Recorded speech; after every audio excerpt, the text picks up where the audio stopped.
Most artists I know are secretly terrified of this one music marketing strategy because it puts them in a spotlight outside of their element. And many feel safer keeping things private. And while I understand your position on this, being in the spotlight is nerve-wracking for me too, when the environment isn't right. But if you want to understand why this marketing tactic can actually give you explosive results when done right, tune into today's episode of the Music Money Makeover Show.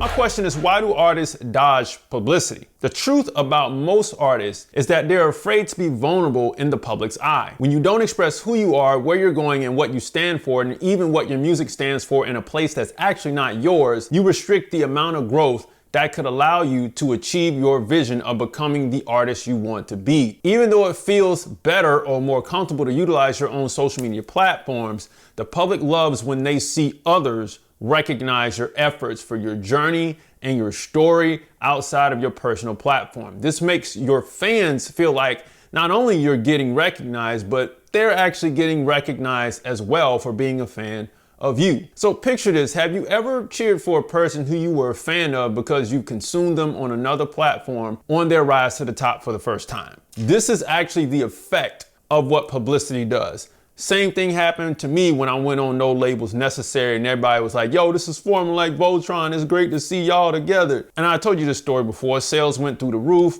I sold so many products. People were excited to see us together. It was crazy. It was bananas. It's the same thing. If I was to show up on Sway in the morning, oh my God, it'd be ridiculous. You know what I'm saying? That's the effect of publicity. Whereas you don't necessarily need a bunch of articles, sometimes just being on another podcast where people can see forward movement does a lot for the fans that currently support you and new people that will come in. So let's keep going. Now, here's what a lot of you all don't understand about publicity. Publicity is often seen as more authentic and credible because it's mediated by journalists, bloggers, and influencers rather than controlled directly by the artist, right? The number one reason artists avoid this pillar of marketing is fear of rejection, specifically fear that others won't accept their story when their request for coverage from these platforms comes in. So even though you might want to keep your storytelling on your own platform, appearing in other places makes you look bigger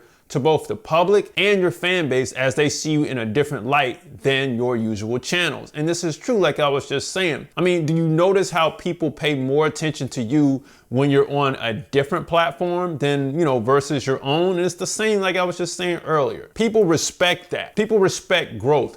People respect a break from the monotony, right? So let's talk about the goal of publicity. Your marketing isn't getting you faster results because you're missing key pieces of your overall goal. The goal of publicity is to position you as an artist in a way that attracts positive attention, builds credibility, and fosters connections with your audience, all while amplifying your reach without direct advertising. So publicity saves you from spending all your money on advertising because it simultaneously advertises, promotes, and publicizes while helping people really relate to you enough to stream your music or buy your tickets and merch.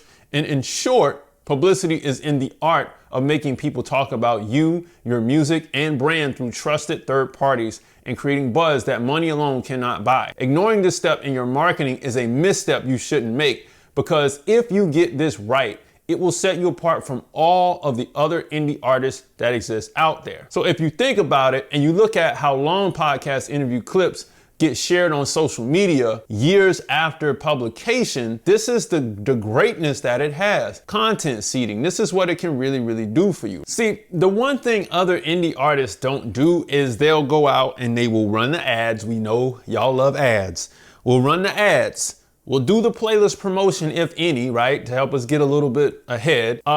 You know what I mean? We'll do a little bit of social media content because that's given, and we'll do all those things, and you'll think that this is all that marketing is. But when it comes to this piece, people are like, yo, I need to get an interview. How do I do that, right? This interview portion ultimately results in what's called content seeding, where as you begin to grow, this content resurfaces and gets thrown back out there into the social media sphere, if you will, and it boosts up your brand.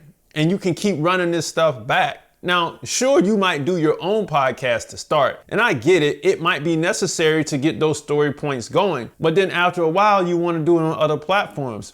And when this happens, it sets you apart from all of the other artists who don't get any coverage on anything that they're doing. So this changes the game for you. Think about all the artists that come to your town and nobody does a story on them, but they do a show. And it's one thing I know, you should never do a show without somebody covering it. At least one person that's going to take a photo and write something, or that's going to come and interview you for 5 minutes or 10 minutes after the show or before the show and then put it out. You need something. You need some type of other coverage. And when this begins to happen, this really begins to set you apart from the entire crowd. So you might say, what do I need to gain from publicity? Well, money and resources aren't actually the main barriers to gaining publicity. It's often the lack of a compelling story and a clear pitch, because many artists think they need a huge budget or insider connections. But what you really need is this. You need a unique narrative that sets you apart from other artists. And then you need a clear understanding of your target audience and what matters to them. And then you need consistent professional communication with media outlets. Now, I know it's a lot to do.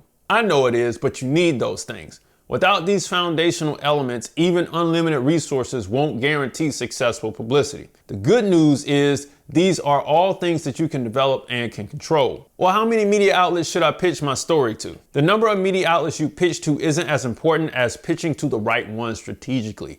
Quality always trumps quantity, and it's better to have meaningful coverage from at least 5 relevant outlets that reach your target audience than superficial mentions from 50 random ones. You see what I'm saying? So you want to start with a list of 10 to 15 carefully selected media outlets that align with your genre and style, and you want to target that demographic and their audience. Think of it like this. Each pitch should be personalized and thoughtful, showing that you understand what that specific outlet covers and why your story should resonate with their audience. If you get 1 out of 15, well, once you finish one, repitch the other 14 with proof that you already secured one media outlet, because publicity begets more publicity. You see what I'm saying? If one person or journalist covers you and then you take it to another journalist in a short amount of time, they're gonna be like, I need to cover this as well because something's happening here and I wanna be one of the first on this story to really cover this. This gives me credibility as a journalist, and that also gives this artist some more credibility as well,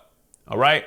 Now, of course, in the beginning, it's going to be very tough for you to get these coverages, but you always want to start locally with those people, right? To get a little bit here and a little bit there. Local podcasts, small podcasts, things where you can get the practice in, but you can also get the data on the internet. So what's the best way to contact media outlets, right? Because we got to do it. The most effective way to contact media outlets is through personalized professional email pitches. I got to say it. Your initial email should be concise, compelling, and clearly demonstrates why your story matters to their specific audience. You want to remember to follow up thoughtfully and wait 5 to 7 days before sending a polite reminder, right? Because don't be like, yo, you didn't get my joint, man. Come on, man. You know what I'm saying? Don't do that. And you want to always maintain a respectful and professional tone, even if you don't get an immediate response. Just like I just said, don't do that, because this industry is very small. So here's what you can do. If you're ready to start gaining publicity for your music, here's your action plan. First, craft your unique story and identify 10 to 15 targeted media outlets that will align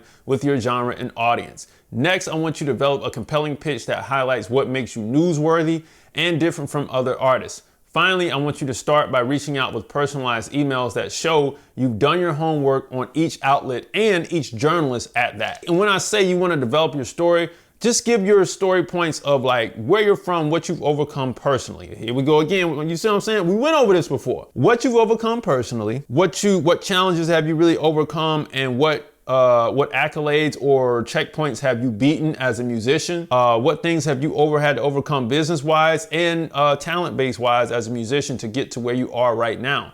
And then explain why you need to be on that platform, but make it really, really quick. Again, you're not a professional publicist, but we're not reaching out to Complex and stuff like that, right? You don't want to enter that world without a publicist, because now you're going into some waters that's going to cost you a lot of money or just cause you to sink and drown, because you don't want to mess your reputation up when you're going up the ladder. So we're just dealing with this. We're down here. We're getting practice. We're getting connections. We're getting coverage. We're getting, you know what I'm saying? We're working it out right now.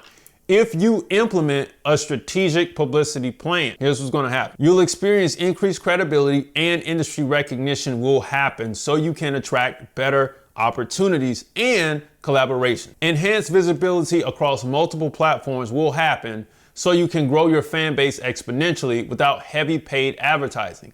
And then third, stronger media relationships will begin to happen so you can actually maintain ongoing coverage and build lasting industry connections. This is all going, we're just starting with the smaller ones, man.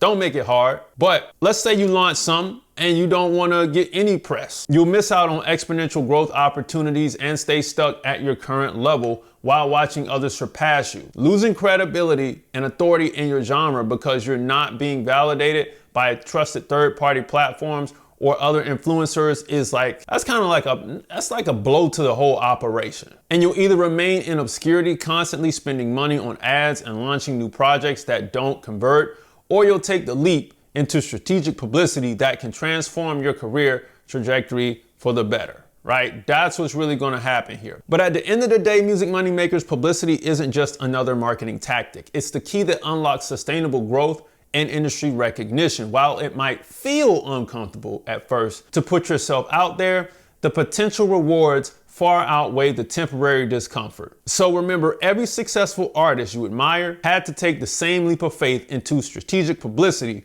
to reach their certain level of success. Music Money Makers, if you make music, you should always make money. Log on to musicmoneymakeover.com. Jump into the all-new Music Money Makers community right now beneath this video. Grab the 60-day record label course, grab the free stuff, like, comment, share, and subscribe to this video and to this channel. Guess what? I'll see you next time. Peace.